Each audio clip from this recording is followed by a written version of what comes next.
All right, guys, today we are going to do something a little bit different. In the last video, I was showing you some of my favorite farming locations for a couple different types of things that you may need to farm at various points while playing Destiny.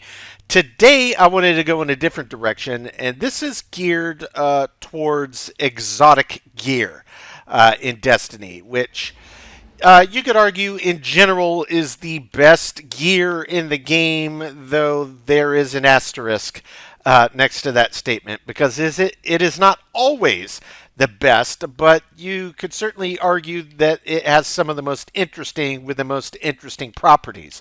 So the place I want to start first today is just jump over to the courtyard, and we've talked about this. There is a kiosk at the courtyard in the main area right next to the vault, where if you are a brand new player to Destiny or you are returning to Destiny after having taken however much time off, a year, 2, 3, since this game's been out for a while, you did not miss out on the option of getting a majority, not all, but a majority of the past season exotic equipment, even if you didn't purchase access to that DLC. So what I want to show you is right over here. We've looked at this once before. Right in the middle here, the Exotic Archive Monument to Lost Lights. If you interact with this, this is where you will find the list of all of the various gear that you may have missed out on. And this relates directly to these Forsaken ciphers. This is where these would be used. And of course, a lot of these materials that are in here are going to be required in order to purchase some specific things. It does vary across the categories. So you'll notice if you hover over Red War Exotics, that's released during very first year of Destiny. Forsaken, that was year 2. Shadowkeep, year 3. Beyond Light, year 4. We come down here. The Witch Queen, this is the current, that's year 5, and then over here is Lightfall. And then down here is old Legacy gear. That is what they used to categorize as Pinnacle gear, all of which basically got vaulted away because it was maybe just a bit too strong, but you can still use it if you want. So what I want to do is just kind of go through the list from top to bottom, starting with year 1, and point out specific weapons that if I were returning and didn't have this, which of these are the most critical? So what I want to do is just go down the list. Storm. This is a hand cannon. It's a 120 archetype, so it hits really, really hard. It's got a long range. But it is slower, obviously, RPMs. If you look down at the very bottom here, you'll notice that it says it takes 1 exotic cipher. You get those from doing quests for Xur on the weekends, plus some Glimmer, plus some shards, plus Ascendant shards. So all of these weapons in here are not going to be cheap, but there are specific ones I would highly recommend. If you're really big into hand cannons and you have plenty of materials, sure, go ham, go hog wild. Maybe you played a lot and you're only missing 1 or 2 to complete your collection, go for it. This one, personally, is not one that I would recommend. It's fine, but for me, I don't think that its perks, it's from a bygone era, as it were, in terms of the perks it brings to the table. So it's one that I would personally skip until the very end. Here, the Mina Multi-Tool. This is one that if you're a scout rifle player, I would always highly recommend. This is one of my absolute favorite weapons in the game, and looking at the numbers on paper, that doesn't really tell you just how good this gun actually is. It's incredibly accurate, it's incredibly fast, and the perk down here, it boosts movement speed. It does exactly what it sounds like. You move faster while this weapon is equipped. And the other perk here, I think it's going to show you here, right here, Mida Radar. radar stays active while aiming down sights. Normally in game, as soon as you ADS, your radar, the little mini radar on the map that shows you proximity to enemies and whatnot, disappears. There are a handful of weapons in the game. This is one of them that while you're aiming, you still have access to that radar. So you can be looking for your shot as well as stay aware of people coming up on you. That alone is a very, very powerful perk. Very good gun if you're into scout rifles. The next one is Rat King. This is a pretty fun gun. It's a sidearm. It's very, very fast. Effectively, if you get a kill with the gun and reload, you will turn invisible for a short amount of time. So it's really good and really fun for ambushing. Not a huge range, but it's longer than it looks on paper. And another side perk down here, this Vermin. The more people on your team that are rolling this weapon and you're in proximity to one another, the stronger this gun becomes. So back in the day, you used to run up against entire squads rolling the Rat King, and it was just an absolute nightmare. It's still a very fun gun, not one you see a ton of use today, but it's one that I would consider if you're particularly into pistols. This one right here, the Sleeper Simulant, this is, in my opinion, one of the best linear fusion rifles in the game. This was the hard meta for the final boss fight of the Vault of Glass raid, the Atheon fight, and it is still viable to this day. This thing just hits like a dump truck. And if you get the Catalyst equipped, it does even better damage and shoots faster. It reloads quicker, so you can get more shots off. This is a power weapon that I would most definitely recommend. World Line Zero, I've never been the biggest sword player in the game. It's okay. You could go for it, but again, it's kind of from a bygone era. It's one that I personally would not focus on in the beginning.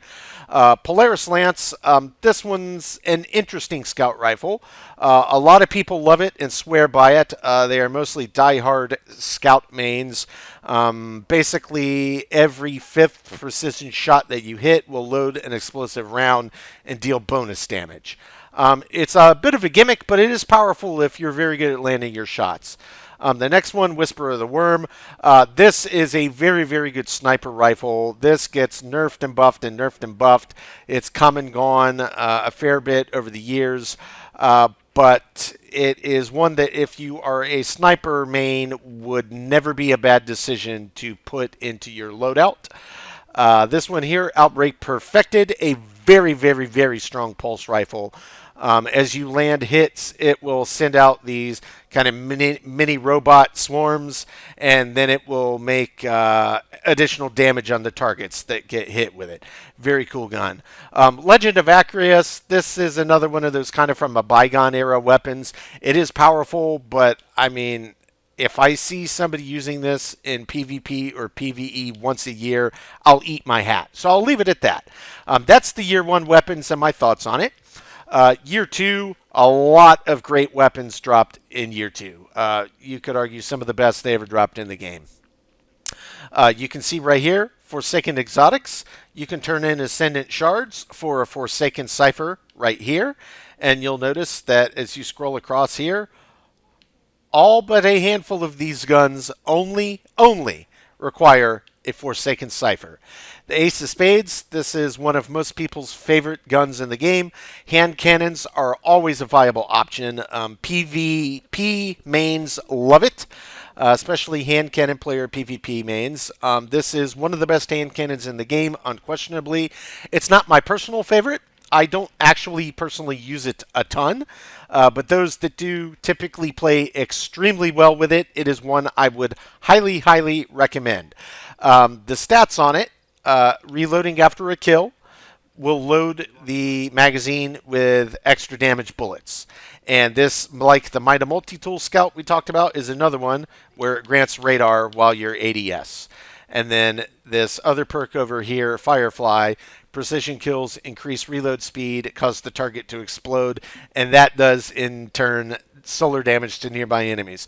So there's a lot of filth on this gun. You can look at the numbers, and the numbers on paper, yeah, they're pretty much exactly what it looks like. It's a filthy, filthy hand cannon. Highly recommend.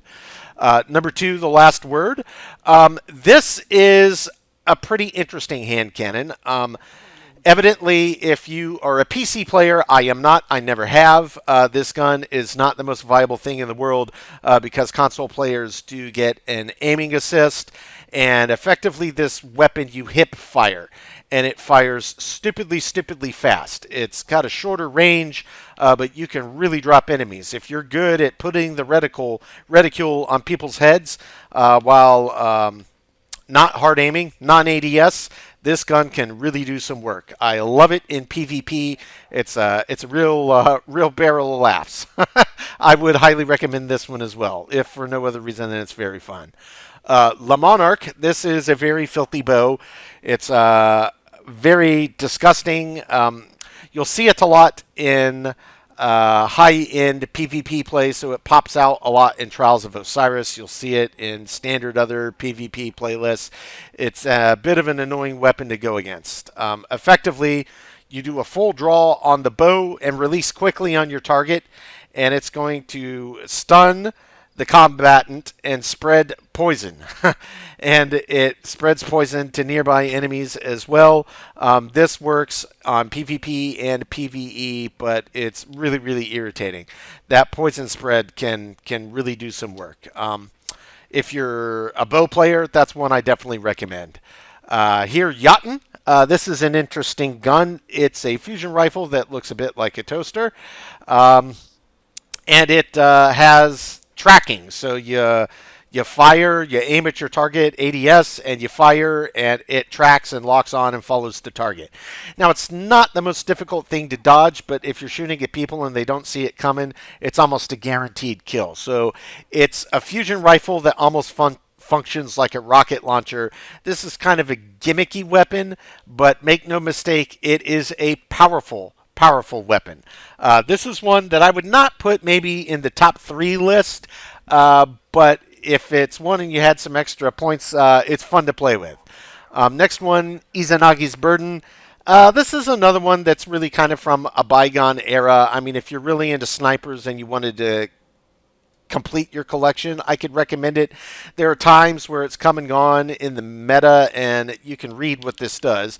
If you long press X, that's the reload button on the Xbox, it will consume the entire magazine in this gun and load high damage, high range round in. So basically you burn your clip, but if you land the shot, it's essentially a guaranteed kill in PvP. PvE, it depends on who you're fighting. So it's a cool gun, but it wouldn't be in my top recommended list. The next one is Thorn. This is my personal favorite hand cannon in the game. I just think that the feel of it is nicer than most of the others. Like Ace of Spades on paper, you could argue is much stronger, but I like the way that Thorn feels personally. Make no mistake, everybody has their own opinions about weapons. My advice to you is play with as many as you can and decide what works best for you. What you perform well with and what feels good to you to play, that's what you should be playing. It doesn't matter what people say, this is the meta, this is better than that. Numbers on paper aren't meaningless if they aren't making conversions in the game. So that's why I use Thorn. This is a very cool gun.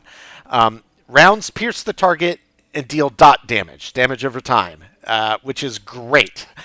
Kills leave behind remnants, which if you pick them up after you get your kill, it will strengthen the gun. Come over here, Soul Devourer. When you absorb one, it strengthens the mark of the Devourer, strengthens that, and partially refills the magazine. So this can be extremely, extremely powerful, and there's also symbiosis with a Warlock-specific exotic that I will show you in a separate video when I start going into builds. But my opinion, this is one I would rate very highly as a must-grab. The next one, Lumina. This is kind of the team support character role counterpart to the Thorn. It functions very much the same way, only instead of doing damage over time and picking up remnants to, deal more damage, this you shoot at your allies to heal them. So it's a very cool gun. Not a lot of people use this, but people that use it a lot tend to be very good with it, and they can keep their team on their feet. So yeah, it's pretty cool. You get damage bonus as well as healing when they shoot you with these noble rounds, and it is ally seeking. They're great, very cool gun.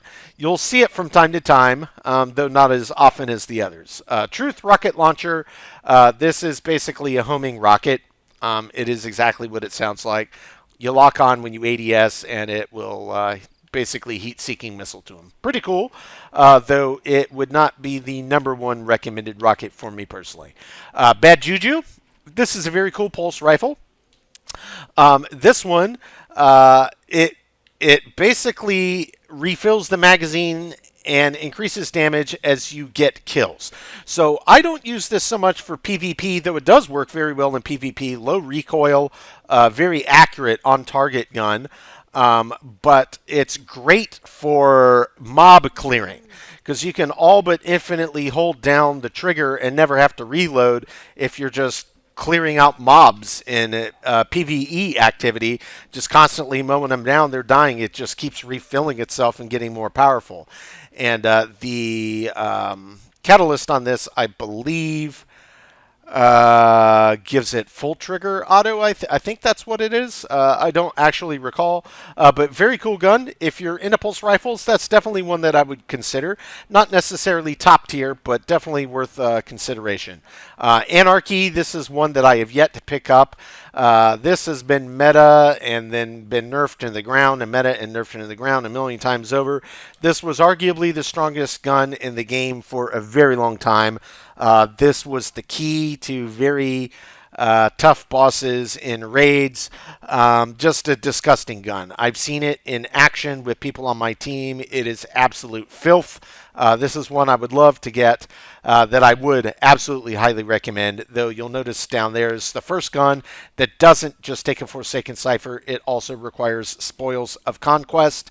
Those are the items you get out of the chests after each of the sections of a raid that you complete, and it drops 3 at a time, so yeah, you do have to raid a fair bit. Taraba, this is one of the best SMGs in the game. It's absolutely filthy. As you are dealing damage or receiving damage, it will light up down the barrel of this gun, and once it's filled, you hold down X, long hold, and then this gun just basically goes bonkers. It fires at an ungodly RPM, and you just melt everything. You basically become an unstoppable force, and then as you're dealing damage, while you're in that overcharged mode, it extends the duration of that overcharged mode. So this is very, very good in PvE, and it can also work in specific circumstances in PvP. Very good gun, would highly recommend. Again, that's another one that does require Spoils of Conquest in tandem with the Cipher. And then the last one, Always on Time.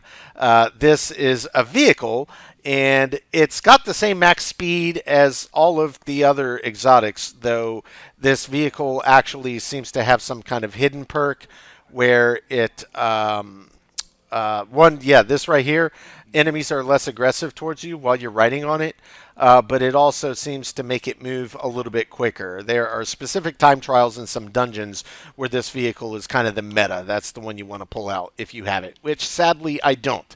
But if you're into vehicles, I would say this is among the least important of the totem pole of all the exotics. Save the vehicles for last. Moving on to year 3. Shadowkeep Exotics. This right here, Leviathan's Breath. I mean, you could read about it if you want. This is from a bygone era. I would just skip that unless you only had that to finish your collection. Ariana's Vow. This is a very cool hand cannon. This is the strongest hand cannon in the game, bar none. But you'll notice up there it says special ammo. It does take the green brick ammo. It is not a limitless ammo pool. That's part of the balancing of this gun. It basically has a sniper scope on it. You'll see it has max impact, max range. If you land a headshot, it's going to drop it. This gun is absolutely filthy. There's not much more to talk about it. It's a disgusting hand cannon. I do highly recommend this one, though it is a bit situational.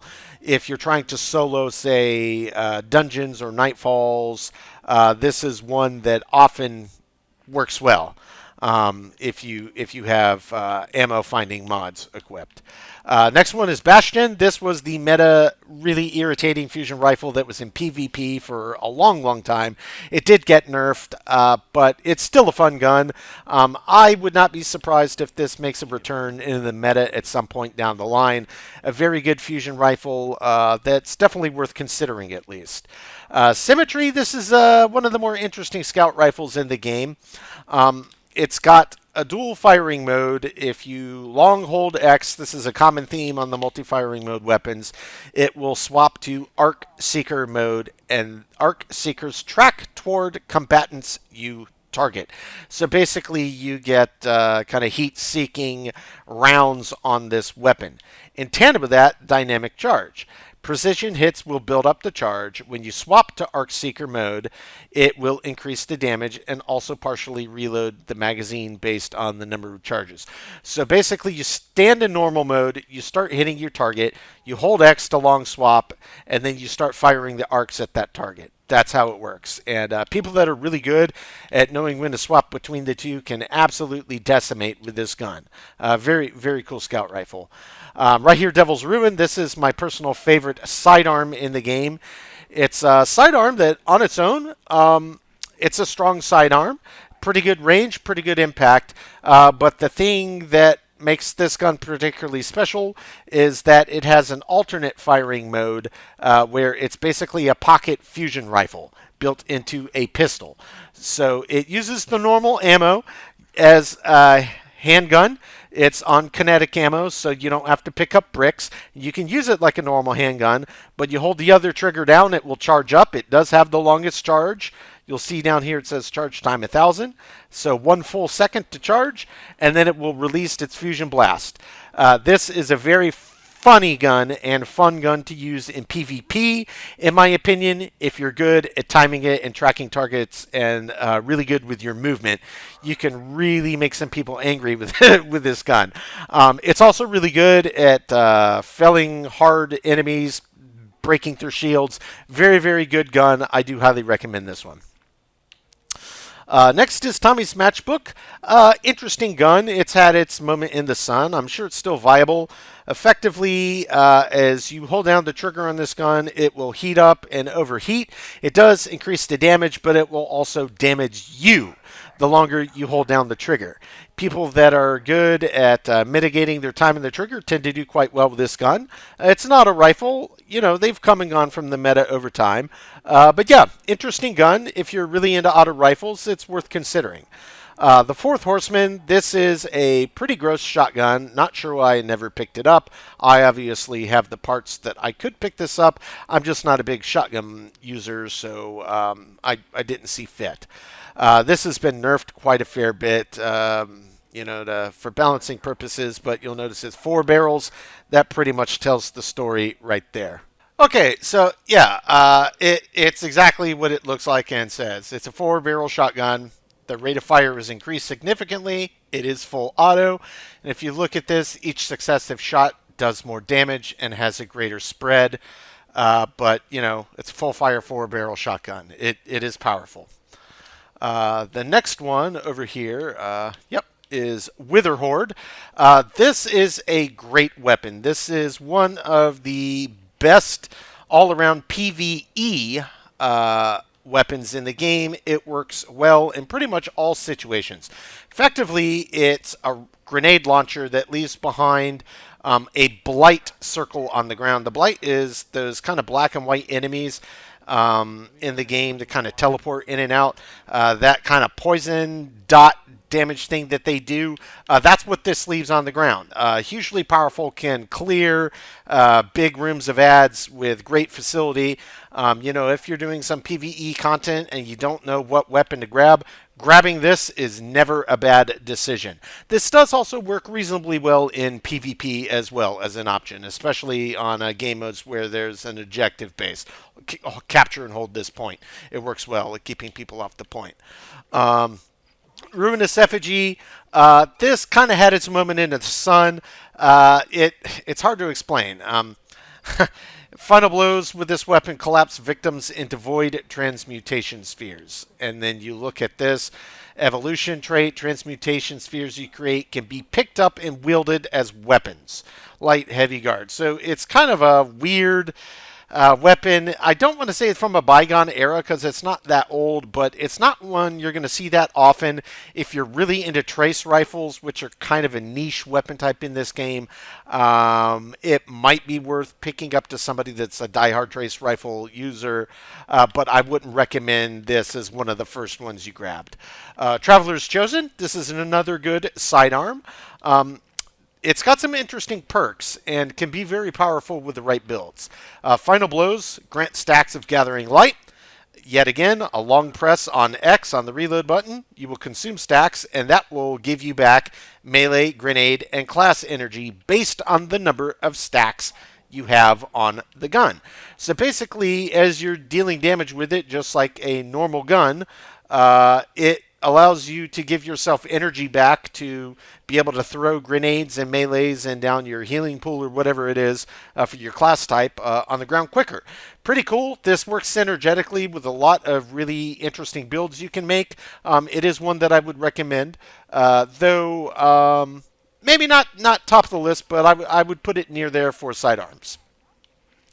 And that is the Year 3 weapons list. Moving on to Year 4. Beyond Light. Over here we've got Duality. This is not a bad shotgun, okay? It's not a bad shotgun. A lot of people like this if they want to shotgun main in PvP. It works very well for that. Basically, you can shoot 2 different ways with this gun. It's like 2 guns in one. If you hip fire, it will fire a pellet spread like a normal shotgun. And if you ADS, it will swap to a slug style. So fire a single slug, very controlled, single line, single target. So it's very good. It can do a bit of both. Very good weapon. If you're into shotguns, especially if you can't make up your mind, hey, do I want a slug shotgun or a normal shotgun? Well, this can fulfill both roles for you. Cool gun. Next one, TQ's Divination. This is one that I didn't use. I saw a few people use it. I never have picked it up yet. Probably will down the line. If you hip fire, it fires tracking projectiles. Anybody that gets hit by those projectiles, they will explode when they die. Or if they're struck by another Sacred Flame explosion. And if you pop up here, you'll notice causality arrows fired while ADS will cause Sacred Flame to instantly detonate, and then precision hits increase the power of the detonation. So pretty cool bow, pretty powerful bow. If you're into bows, it's one I would definitely recommend. I've been murked by this a fair bit in PvP. Good bow players with that in their hands are not fun to go against. The next one, Cryosthesia. This is kind of a unique handgun. It's an interesting handgun. If you're into handguns, it's one I would recommend. You can do some pretty interesting and filthy builds with this. Basically, it functions as a normal handgun, but like the Devil's Ruin, it's got a side perk, and in lieu of a high damage, long charge blasting laser, this freezes targets. So it's kind of like having pocket stasis built into a weapon. So it works very synergetically with stasis builds, but if you don't want to roll a stasis build, but still want the perks of being able to freeze targets like you can with stasis, popping this on is not a bad option. It's a pretty fun gun. You can have a lot of fun with it. It's one I would definitely recommend. Lawrence Driver. Oh boy, the bane of many a PvP player's existence over the last year. This is a stupidly powerful linear fusion rifle. You can read down here Lagrangian sight. The weapon marks targets with an automated targeting system. Final blows on marked targets generate a telemetry pattern. If you collect 3 patterns without dying, it gives this bonus damage for a long duration. Then we pop over here to see its trait, EM Anomaly. A precision final blow creates an implosion that pulls in nearby targets and damages them with an additional detonation. So it's got a lot going for it. It's a really filthy gun, to be certain. It works well in PvE, but it's very powerful as a PvP weapon, to be certain. Moving on to Aeger's Scepter. This was kind of the seasonal weapon that dropped when this came out. Part of the main kind of whole shtick with stasis. Very powerful gun. It's about the only trace rifle that I would say if you were going for a trace rifle, start here. Because it is that strong. People came up with some really crazy builds with this to almost be able to nonstop be funneling this weapon as a main power source. So final blows generate a slowing burst around the defeated target. If we pop up here, stasis final blows transfer ammo to that weapon from reserve. So if you build up a highly synergetic stasis build, you can basically have a non-stop ammo supply for this and just absolutely decimate everything. It's a disgusting trace rifle. It's the only one that I would say is a must get to complete your collection for trace rifles. We pop down here. This is the current season Witch Queen, obviously. We've got Grand Overture machine gun. Pretty cool gun. I used it a little bit. It's not my favorite machine gun, and it's not my favorite exotic machine gun. But you know, it's pretty cool. It's got its purposes. It fires heavy slugs that it charges, then it'll go full auto while you hold down the trigger. Its trait is if you land hits with the slug launcher, you can load missiles and then swap and do a missile volley. So it's kind of an interesting machine gun to be certain. It doesn't function like most machine guns, but it is powerful if you get good at using it. Next one over here, the Trespasser Sidearm. Unrepentant Burst is its thing. Here, I'll just pop down. We'll read about it. Reloading after defeating a target causes the next burst to be longer and more powerful. Super Burst. And then up here, be the danger. Final blows with unrepentant super bursts automatically reload it and provide another unrepentant super burst. So after you reload and defeat the target, the next burst you hold down, you're going to see it does way, way, way more damage. So these kind of work synergetically together. Pretty cool gun. It wouldn't be my top pick for a sidearm, but it's definitely worth having in your arsenal if you're into sidearms. Delicate Tomb. I use this as part of my Season of the Plunderer arc build. It is a very cool fusion rifle. It does a horizontal burst spread, kind of when you hit fire, no ADS. Final blows have a chance to generate ionic traces. There are key things you can throw in your build to almost guarantee that happens.